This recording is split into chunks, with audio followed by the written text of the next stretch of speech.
After that, we have completed the key processes that is involved in initiating process group, including the project charter and identifying the stakeholders. We have discussed each of these, each of their ITTOs. We have seen practical examples, how to apply them in real world. Now let's understand how to link initiating to planning process group as one of the key integration important steps that we have to do. So the transition from initiating to planning is critical in ensuring a smooth progression in project lifecycle.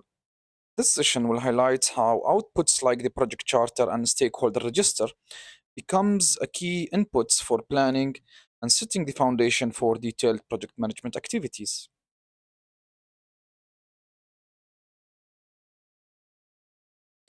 So we say that the initiating phase generate the foundational outputs like the project charter and stakeholder register.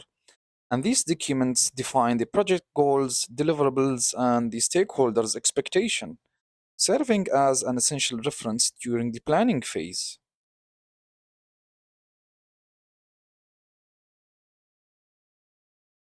Let's understand now how the project charter can be considered as one of the key inputs for the planning phase.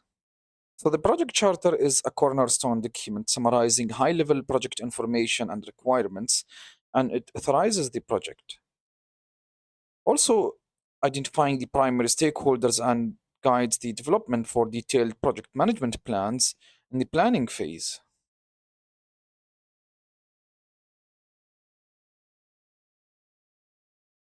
About the stakeholder register as an input for planning. So the stakeholder register ensures that the stakeholder roles and expectations are considered in the planning phase. It helps the project team to develop communication strategies and engagement plans that align with the stakeholder priorities.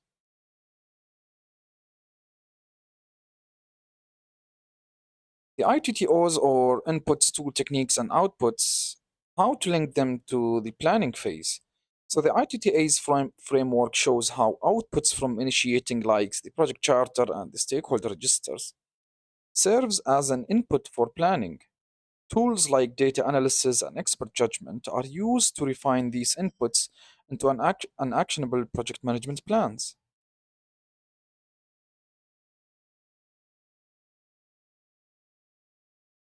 An example of linking initiating to planning phase. So, for example, think of an IT project, and the project charter outlines the high level requirements that informs the scope management plan. Similarly, the stakeholder register in a construction project helps to prioritize risks and develop mitigation strategies.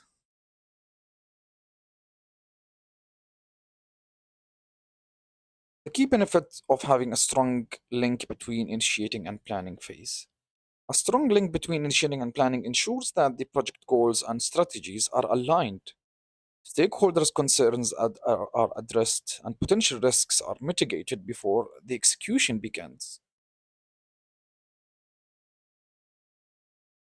Common challenges or pitfalls that you might face when linking the initiating process group to the planning process groups. Challenges like incomplete project charter or uncounted stakeholders can disrupt the transition from initiating to planning. Addressing these issues early ensures a smoother and more efficient planning process. The key tips here to ensure an effective transition between linking or between the initiating process group and the planning process group.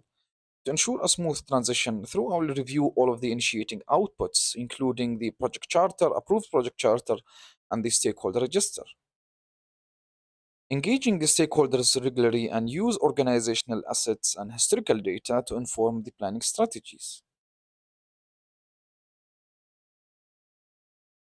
To summarize our session about linking the initiating to planning process group, we say that linking initiating to planning ensures that foundational documents like the project charter and stakeholder register are used effectively.